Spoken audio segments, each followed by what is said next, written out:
We are working on the project called Public Speaking, and today we have a special visitor, Valeria Magnaldi. Now she will introduce herself, she will talk about all the things she knows, and she will let you know why she's here, and just to share with you why she's coming. You know, we always try to have special visitors who come here and share their insights and knowledge with you. So that's why Valeria is here today. She knows a lot about public speaking, and as that is our special project, well, we decided to invite her and learn from her. Yes? Are you ready? Yes. Yeah? Of course, you can take down notes. You can use your folders, a notebook, if you need to take down notes. Everything will be shared afterwards, right, with you. So you can check over the talk later in your house. We're going to share it with you via campus. But if there's something you want to write down now, you can do it. If there are questions, I'm sure there will be a space for questions. So, of course, if there's anything you would like to know, you can write it down and ask it whenever the moment comes. Okay? Are you ready? Shall we start? Can we say good morning first? Good morning. All right. Well, thank you very much. Would you like to have a chair, a desk, something? Okay. Maybe I'll have to. Yes, of course. Hello. Well, I don't think there's a need for this. Like, Okay. no? No, we're not so many. No, está bien. We're not so many, so I guess it will be okay. Okay, well, first of all, Live? no, I'm fine. Stay here. Well, first of all, thank you, Luciana, for inviting me to share this space with you all. First of all, many of you may know me as Sofia Pedroso's mother from 5th year, but I'm a little bit more than that. And I would like to share a brief bio of who I am, so you can understand why I'm standing here and what do I have to share with you. So, I own and run a PR agency, a boutique PR agency, which is called Más Públicas, where I advise. I have like over 25 years advising companies and also politicians too. So in PR strategies and in communications, and I also have a lot of experience training people to speak in public, not only politicians, but also regular people, common people that has to share something with their audience. I have been part of TEDx San Isidro for several years and trained regular people that have special things to share with someone, to change their lives, to see the world in a different way. So, that's one of the things that I mostly enjoy. So that's why when Luciana told me to be here, I'll say, okay, I'll do that. But I'm not only going to speak about, why learning to speak in public is important for you, for your careers, and also for your academic path. But because I would like to share something special with you, so I have a gift for you all, and that is knowledge. No? I'm going to share with you some special tips that I used for training TEDx speakers. So hopefully that will be useful not only for your next presentations, but also for life. No? We know that speaking in public is one of the things that arises the most fears in people. No? Surpassing death. So, and it can be, that fear can be defeated. Because rule number one is that anyone can be a speaker. The only thing that takes is discipline. So, golden rule number one is to train. See, being a speaker only takes training, a lot of commitment, a lot of motivation. Maybe sometimes that motivation comes out of fear, no? Of this fear of failing in front of a lot of people that it's going to judge us, and well, we can use that fear as a fuel, no? To ignite that engine and say, okay, I will have to make this right. So constructing or building a speaker is a path. It's not a goal. It's you can only get better by training. You can improve yourself even if you're very good at it. No, when I was asked to train some politicians that, you know, politicians, they do speak very well in public, but they also have a bias, and they have room for improvement too. So training is the first golden rule. No, you have to take it seriously. And what I mean by that, I mean you have to commit to your speech in terms of working on it. No? Ahora culo. You have to think about the piece, no? Give it a structure. I think it's animated. You have to give the speech a structure. It has to have the three parts very well differentiated, no? An intro, a body, and an end. It has to have a unity, no? It has to be coherent, well integrated. It has to be fluent, harmonic. It has to be interesting too, no? It has to have variety. Variety is the personality that the speaker imprints on the speech. It's not the same.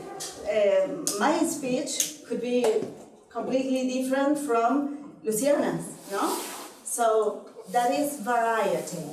And movement, it has to have movement. What I mean by movement is it has to flow between ups and lows, no? Different movements, and the ability of the speaker to drive the audience through those movements is what makes a speaker good, no? We can judge a speaker just only watching the faces of the audience. No, it's the speaker responsibility to take the audience from point A to point B to attract. No, so rule number 2, maybe. Okay, it's animated. Well, sí, una más. Thank you. So, rule number 2 is to have a very straight argumental line. No. A good speech is like a good journey, no? And the job of the speaker is to drive the audience from point A to point B as far as he or she can, and as fast as he or she can. So what we have to take care of is sorry, thank you. So, esta sí viene, this one is animated. So we have to pick up the audience at point A and drive the audience through point B. So many speakers do this. This is the B flight, no? We get to point B, but turning around things like many times, and we get there, but the audience gets dizzy, see? Like, oh, I don't know, it's a lot of information, I don't know how did I get here, well, I get the idea, but I'm too confused, you know? Other common mistake is to pick the audience in another point, which is I'm not taking the time to study who my audience is. What do they think? What do they know? What kind of bias this audience has? So I'm not picking up the audience. Like, for example, when somebody is too technical and has a lot of complicated words, and the audience is like, I get the half of this. Well, this is the case, no? The audience gets confused. And you only get to drive to point B some people. So this is very frustrating. Another example is those kind of speakers that cannot choose only one goal. So they put up a lot of big ideas, and okay, you get a lot of information, but you don't get the point. See? So this is a very common mistake in speakers who really dominate their topic. No? So what we do want to happen is that we have to drive from point A to point B people the fastest way. So in order to do that, we have to cut information. We have to pick one idea, one main idea. So this is keeping the argumental line straight, see? To do this, we have to be very careful of what information we choose to construct or build our talk on our idea. So, golden rule number 3 is to answer this question.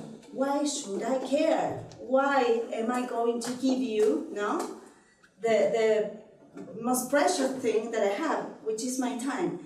As a speaker, you have to take this responsibility. So, in order to make your speech matter to your audience, you have to really take care of knowing who your people is, who your audience is. So it's not the same to give a training to a company or to students of the nest. No, we have to take care of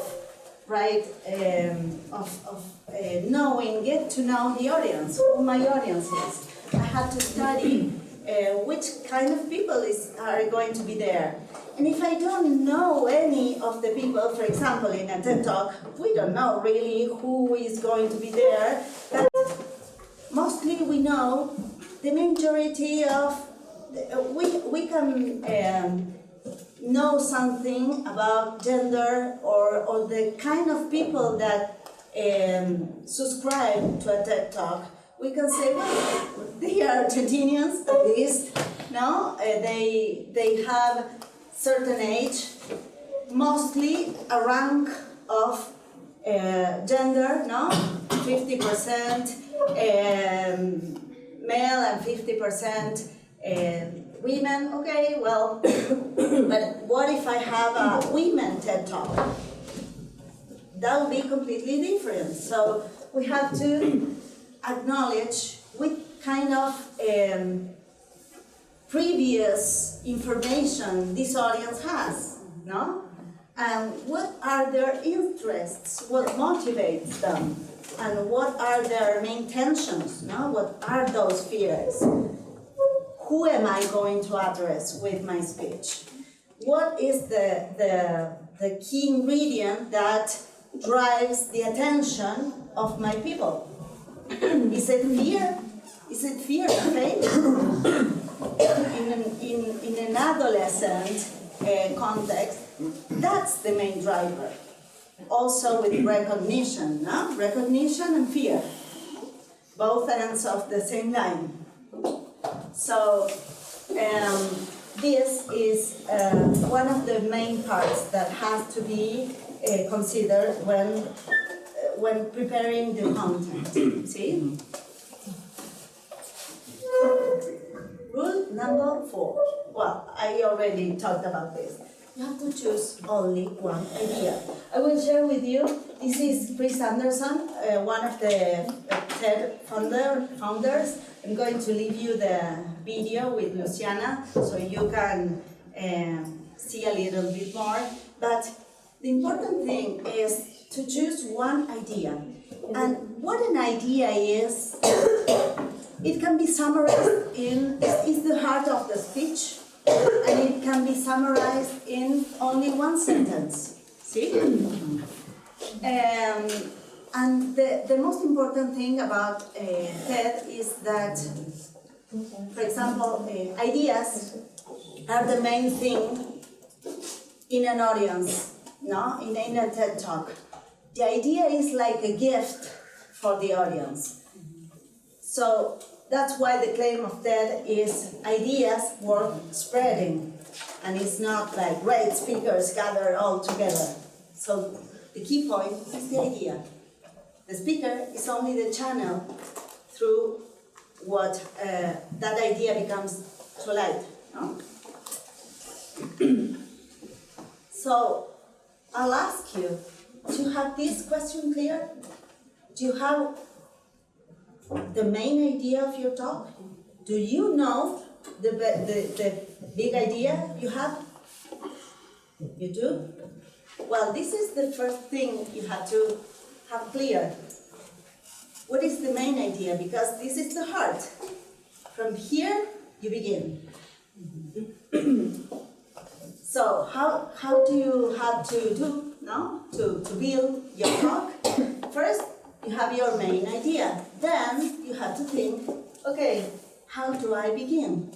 Which is my initial hook.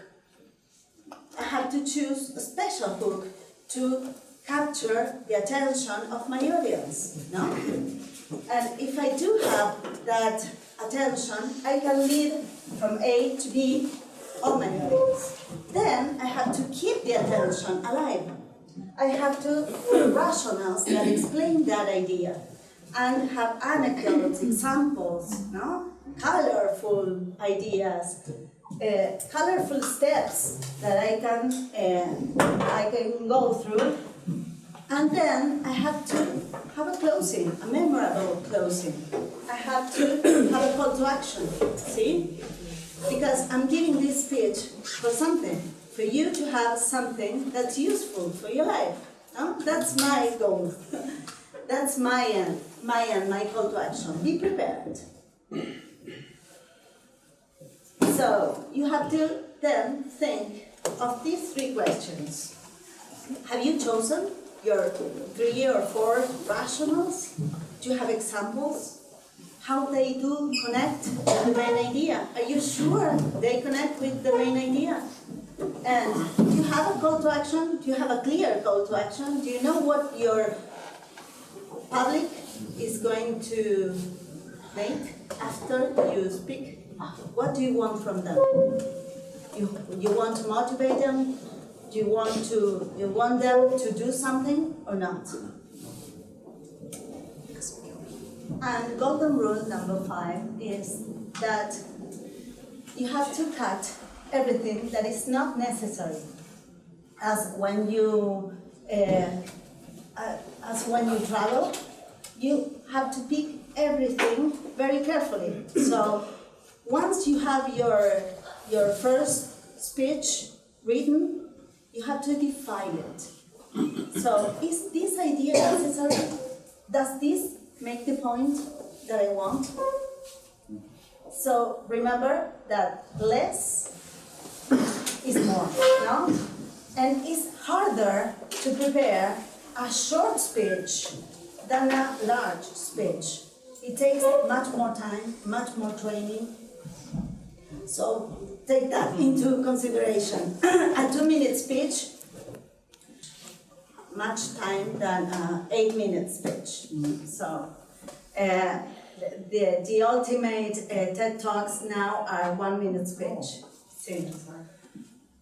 It's well, for me it's kind of impossible to summarize in 1 minute, but this is the main goal, no? So now that we know what to do, what the structure is, and the golden rules, we have to put the hands in action and think of resources. No, if we say we need a powerful beginning, we have only 1 minute for my audience to decide, am I going to pay attention or am I going to go on an astral trip, to somewhere, or am I going to pick my phone, am I going to laugh, am I going to what, You have only 1 minute for the audience to care, so you have to make a big entrance. So pick the initial hook. It's okay, it's okay. Are you okay? Are you feeling well? Nada más quiero que te sientas bien. That's my question. You're okay.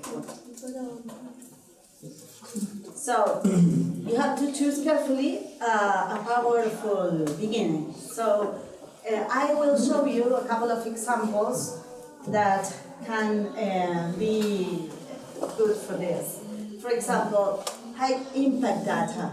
High impact data allows us to answer to that question. Why should I matter? Why am I going to care? So here's an example of Jamie Oliver. Do you know Jamie Oliver? He's a chef. Well, he's a very young, he became young, he's not young now, he's a British chef and gave a TED Talk about the importance of nutrition in schools for making good habits. So we can play it. See this example. He initiates his talk by giving numbers, very concrete numbers of, no? Okay. Well, he provides number of deaf people that die because of bad nutrition and deaths that can be avoided. No? That's a powerful beginning. We'll see how he performs. Notice that he has papers on his hands. This is allowed. This is okay. Every resource that is going to make a speaker much comfortable is good to implement. Sometimes people wonder, should I have my phone in hand or papers? Is it okay? Everything that provides you security is okay.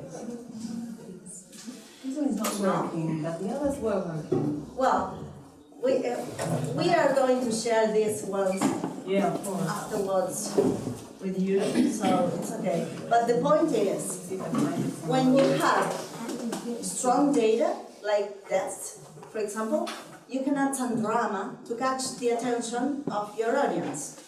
And also, pauses, emphasis, I am involved. I think it's the same one because I googled it. But I don't know how. I'm pushing play and I cannot see it. I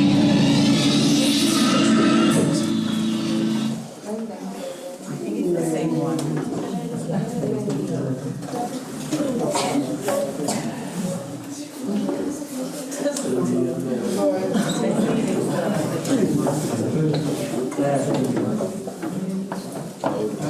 Shall I go?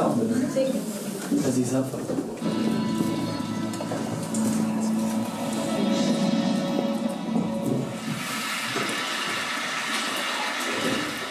Sadly, in the next 18 minutes when I do our chat, 4 Americans that are alive will be dead through the food that they eat.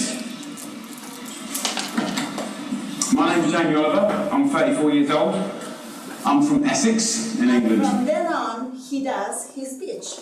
But that was the intro. So he caught the attention of the audience by giving a clear example of what are the consequences of our bad alimentation habits. This is an example. Do you have the following one?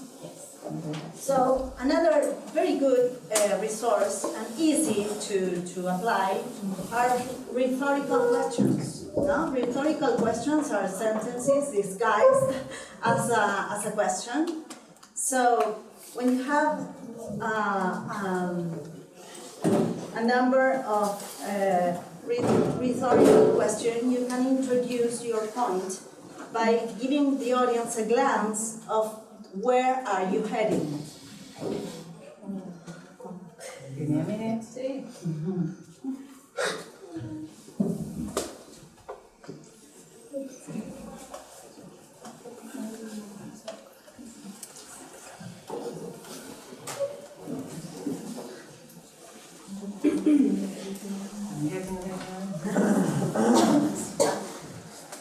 Ready, okay.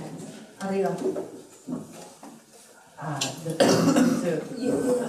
Maybe you have to click on top of her.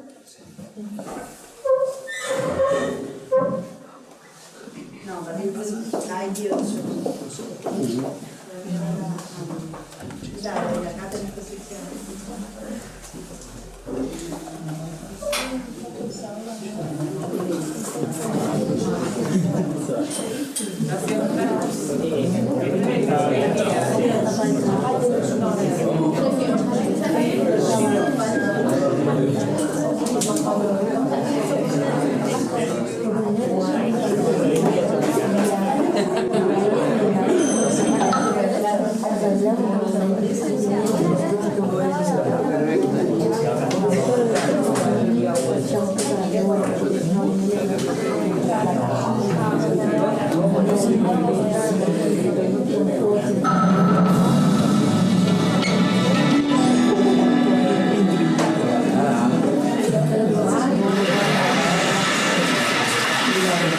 Why do we cheat?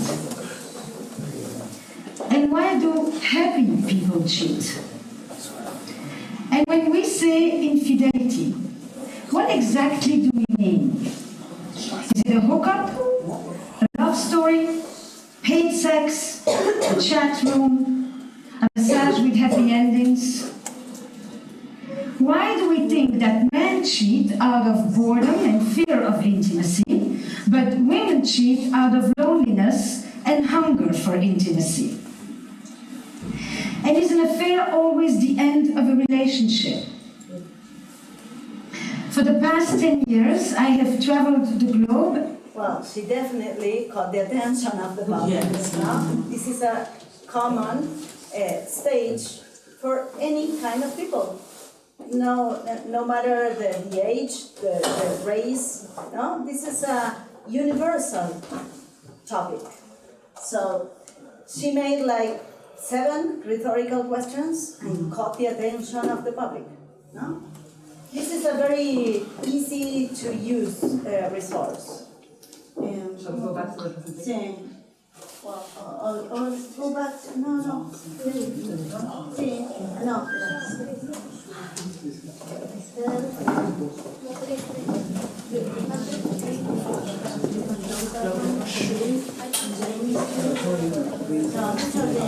Yeah, that's another one.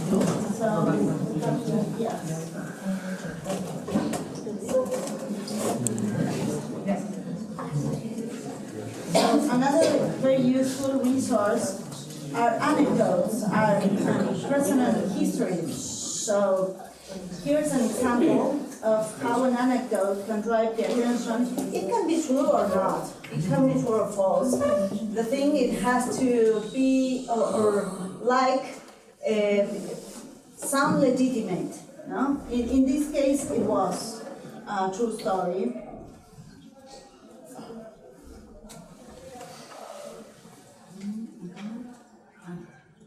Oh. Claro. Eso yo no sé de. Okay.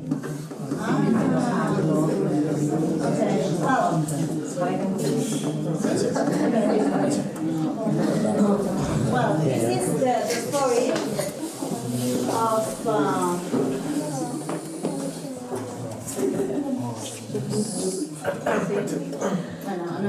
I do not want to spoil it if we are going to look for it.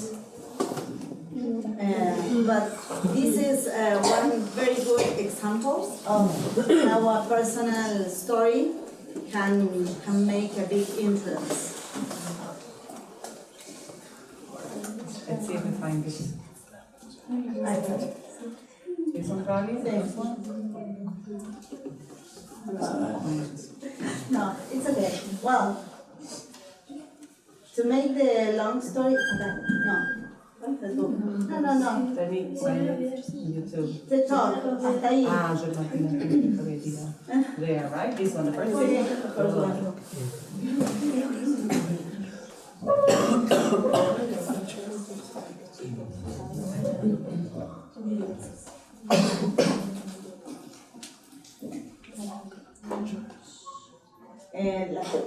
A man named Al-Sayed Nasser walked into a hotel in Manhattan and assassinated Rabbi Meir Kahane, the leader of the Jewish Defense League.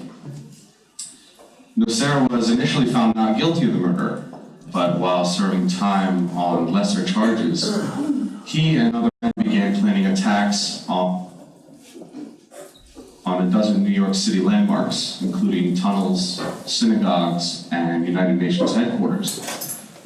Thankfully, those plans were foiled by an FBI informant. Sadly, the 1993 bombing of the World Trade Center was not. Nasser would eventually be convicted for his involvement in the plot. Al-Sayed Nasser is my father. I was born in Pittsburgh, Pennsylvania in... Of a terrorist who was convicted, and his talk is not about that.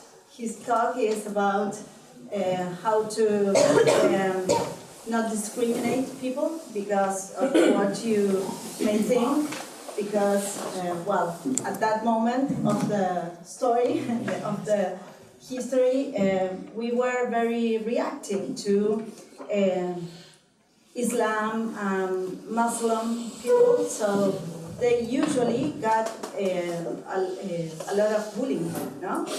And he got that too. Well, you can use, for example, this is the next one. You can use an object to catch the attention of your audience. And it can be truly powerful when it's well equipped. Of course, it can be any object. It can be an apple, a book, even a laundry machine. You know? Maybe we can see this.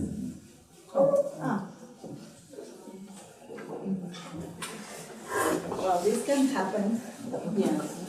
It shouldn't happen in your presentation. To us all the time.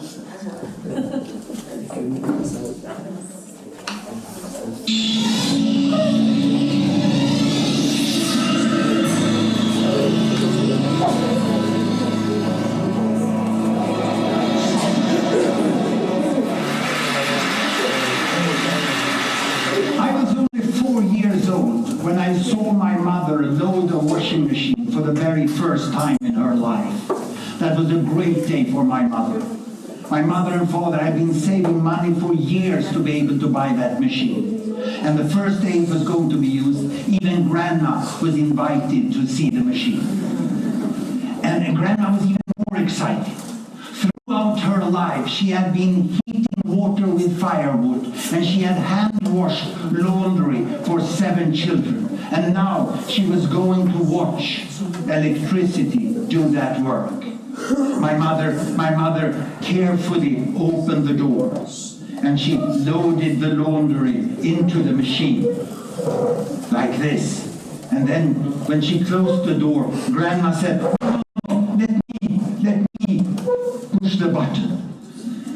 And Grandma pushed the button, and she said, "Oh, fantastic, I want to see this, give me a share, I want to see it." And she sat down in front of the machine, and she watched the entire washing program. She was mesmerized. To my grandmother, the washing machine was a miracle. Today, in Sweden and other Of course, the talk was not about laundry or a washing machine company. It was about the power of industrialization, which was a very controversial topic at that time, because NGOs and activism was very high at that point against industrialization and against chemical companies. So this was a key point for the industry to evolve, no? And to have like the social license. So he only used an object to make his point and catch the attention of the public. Well, that's another kind of resource. Then you have humor, for example, no? But it has to fit you. If you are not regularly a very humorous person, if it's not in your personality, you should avoid this one. But whenever you make people laugh, you get the attention, no? You imprint emotions in that person. So this is a really powerful resource. Well, see, if you like, pero it has like a strong ending. Pero, I don't know if it's...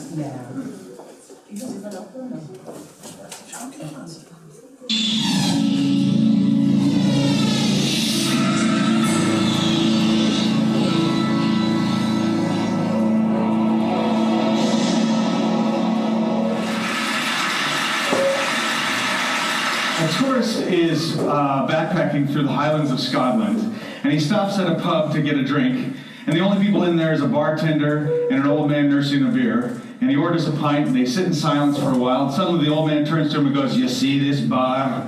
I built this bar with my bare hands, found the finest wood in the county, gave it more love and care than my own child, but do they call me McGregor the bar builder? No." Points out the window. "You see that stone wall out there? I built that stone wall with my bare hands, found every stone, placed them just so through the rain and the cold, but do they call me McGregor the stone wall builder? No." Points out the other window. "You see that pier on the lake out there? I built that pier with my bare hands, drove the pilings against the tide of the sand, plank by plank, but do they call me McGregor the pier builder? No. But you fuck one goat." Well, that's the use of humor. Whenever you make people laugh, you got them. You got the attention. So it has to be very carefully used, but it's super powerful, of course.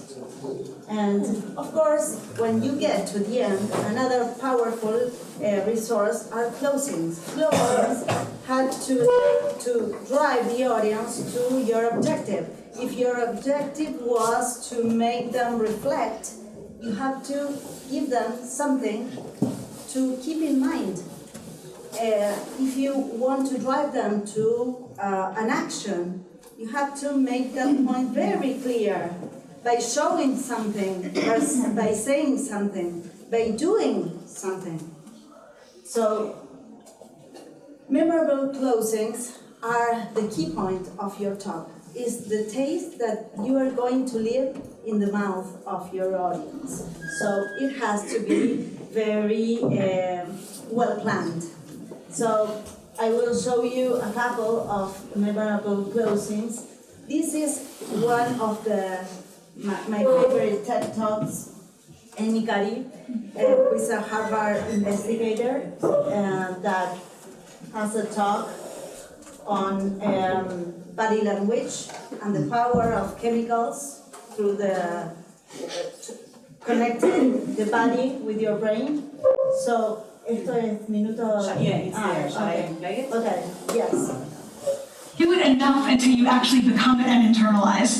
The last thing I'm going to leave you with is this. Call to action. Tiny tweaks can lead to big changes.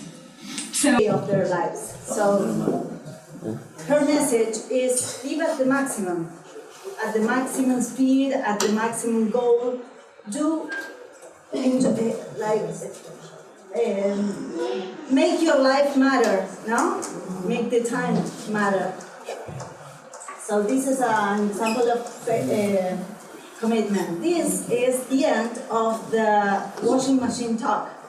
So this is a very useful resource because it makes everything come like ay, se me fue. Engastre. Bueno, Puzzle. yes, much like a puzzle. there. Because it's called a symmetric narrative, no? It ends as it started. So. And what's the magic with that? My mom explained the magic with this machine the very, very first day. She said, now Hans, we have loaded the laundry. The machine will make the work. And now we can go to the library. Because this is the magic. You load the laundry, and what do you get out of the machine? You get books out of the machines. Children's books, and mother got time to read for me. She loved this. I got the ABC. This is why I started my career as professor, when my mother had time to read for me. And she also got books for herself. She managed to study English and learn that as a foreign language. And she read so many novels, so many different novels here, you know. And we really loved this machine. And what we said, my mother and me, thank you, industrialization. Thank you, steel mill. Thank you, power station. And thank you, chemical processing industry that gave us time to read books. Thank you very much. Well, that's a powerful ending. And he's using the same object that he used to initiate the talk. So it made everything take sense. And well, we have another example of how to leave inspiration in the audience. Saying, if I can, you can.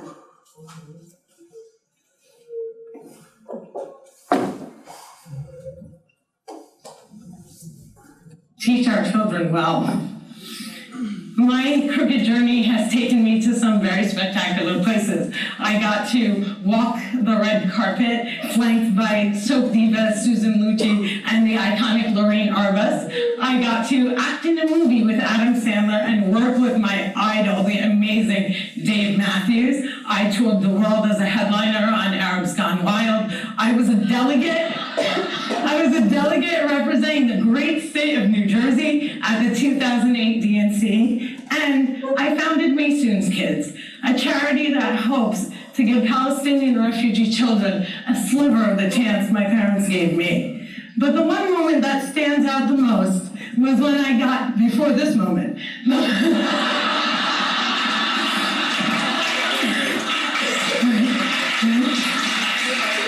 but the one moment that stands out the most was when I got to perform for the man who flies like a butterfly and stings like a bee, has Parkinson's and shakes just like me, Muhammad Ali!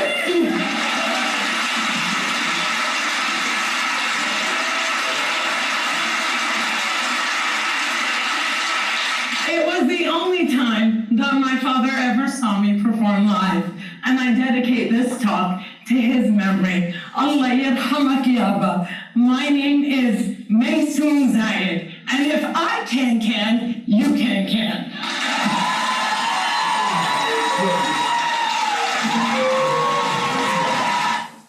Well, of course, as you see, she has brain palsy, so she shakes. And the message is, if I can, you too can. So if I can give this pitch to you, you also can be prepared and use these tools to improve your performance, to break that fear that may retain you and may take you when you take the stage to when you have a microphone in front of you and people watching at you, looking at you, and you have the lights coming to you. There's a slight moment when the fear takes you. But if you are well prepared, you have the confidence to overcome that tiny moment that can lead you to the best moment of your life or the worst one. So, as a summary, I will want to ask you what the main things are to prepare a good talk. What can you say? What are the important key points to make a good talk? Come on, don't be shy. You know, Monica. Well, maybe it's too early.